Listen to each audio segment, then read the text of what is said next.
नमस्कार। हिमालय में ना एक नया खतरा पैदा हो रहा है। एक ऐसा खतरा जिसके बारे में कह सकते हैं ज्यादा पता ही नहीं था।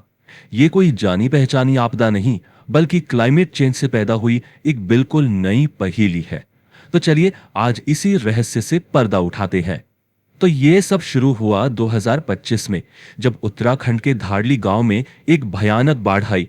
पहली नजर में तो लगा कि कारण वही जाने पहचाने होंगे, लेकिन जब इसरो के साइंटिस्ट ने इसकी जांच की तो सच्चाई कुछ और ही निकली। तो सवाल ये है कि आखिर उस तबाही के पीछे था क्या। तो देखिए, जब जांच हुई तो दो चीजें सबसे पहले दिमाग में आई। पहला क्लाउड बर्स्ट, मतलब बादल का फटना जिसमें अचानक बहुत तेज बारिश होती है, और दूसरा था GLOF, यानी ग्लेशियर लेक आउटबर्स्ट फ्लड, जिसमें ग्लेशियर की कोई झील फट जाती है। पर हैरानी की बात यह थी कि जांच में पता चला ये दोनों ही वजह नहीं थी। तो फिर हुआ क्या था? और यहीं पर पूरी कहानी पलट जाती है। इसरो की स्टडी ने खुलासा किया कि असली विलेन एक एक्सपोज्ड आइस पैच था, मतलब बर्फ का एक टुकड़ा जो अचानक टूटकर नीचे गिर गया। ये एक ऐसी वजह थी जिस पर पहले कभी किसी का ध्यान ही नहीं गया था। अच्छा, इस पूरी घटना के पीछे की साइंस को समझने के लिए ना एक टर्म समझना जरूरी है, निवेशन। अब ये निवेशन क्या है? ये वो प्रोसेस है जिसमें बर्फ के नीचे की जमीन धीरे धीरे कमजोर होती रहती है। ऐसा होता है बार बार पानी के जमने और पिघलने से, जिसे कहते हैं फ्रीज थॉ साइकिल। पानी चट्टानों की दरारों में जाता है, जमता है, फैलता है और चट्टान को तोड़ देता है। और बस इसी प्रोसेस ने उस आइस पैच की जड़ें कमजोर कर दी थी। ठीक है, नाइवेशन से आइस पैच कमजोर हुआ, लेकिन सवाल तो ये है कि ये सब अभी क्यों हो रहा है? मतलब ये आइस पैचेस तो वहां सदियों से हैं, तो अब अचानक ये इतने खतरनाक क्यों हो गए?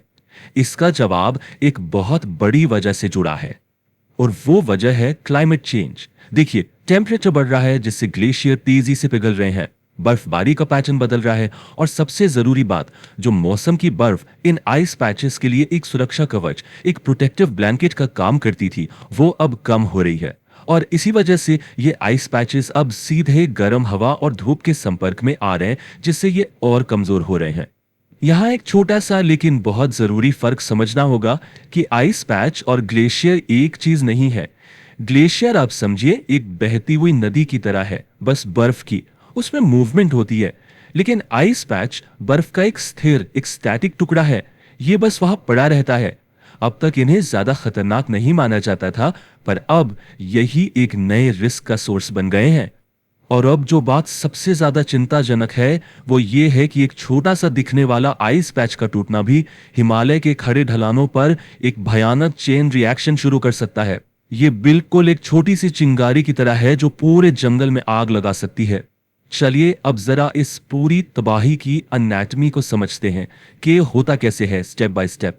तो सबसे पहले आइस पैच टूटता है, जिससे ढेर सारी बर्फ, पानी और मलबा एक साथ नीचे आता है।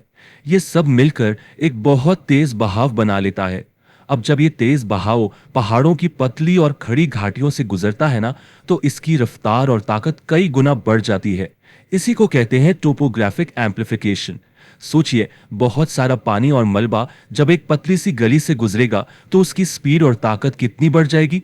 बस यही होता है, और नतीजा मलबे से भरी एक भयानक विनाशकारी बाढ़। और जब ऐसी बाढ़ आती है तो उसका असर बहुत ही भयानक होता है। ये नदियों के किनारों को ऐसे काटती हैं कि नदी का पूरा रास्ता ही बदल जाता है। बस्तियां, सड़कें, पुल, सब कुछ तबाह हो जाता है। और इससे भी बड़ा खतरा हमारे धार्मिक स्थलों, निचले इलाकों में बसे समुदायों और देश के लिए जरूरी हाइड्रो पावर प्रोजेक्ट्स पर मंडरा रहा है। लेकिन इस पूरी स्टडी में एक उम्मीद की किरण भी है। इसरो की रिपोर्ट कहती है कि सैटेलाइट तस्वीरों में इन एक्सपोज्ड आइस पैचेस का दिखना असल में बाढ़ के बढ़ते हुए खतरे का एक अर्ली वार्निंग सिग्नल है। मतलब अब हमारे पास इस नए खतरे को पहचानने का एक तरीका है, जिससे शायद हम वक्त रहते लोगों की जानें बचा सकते हैं। तो ये जो खोज है, ये सिर्फ एक आपदा का कारण बताने तक ही सीमित नहीं है। ये असल में हमें बदलते हुए हिमालय को देखने और समझने का एक बिल्कुल नया नजरिया देती है, एक नया चश्मा देती है। ये हमें दिखाती है कि क्लाइमेट चेंज कैसे कैसे नए और अनएक्सपेक्टेड खतरे पैदा कर रहा है, जिनके लिए शायद हम तैयार भी नहीं है।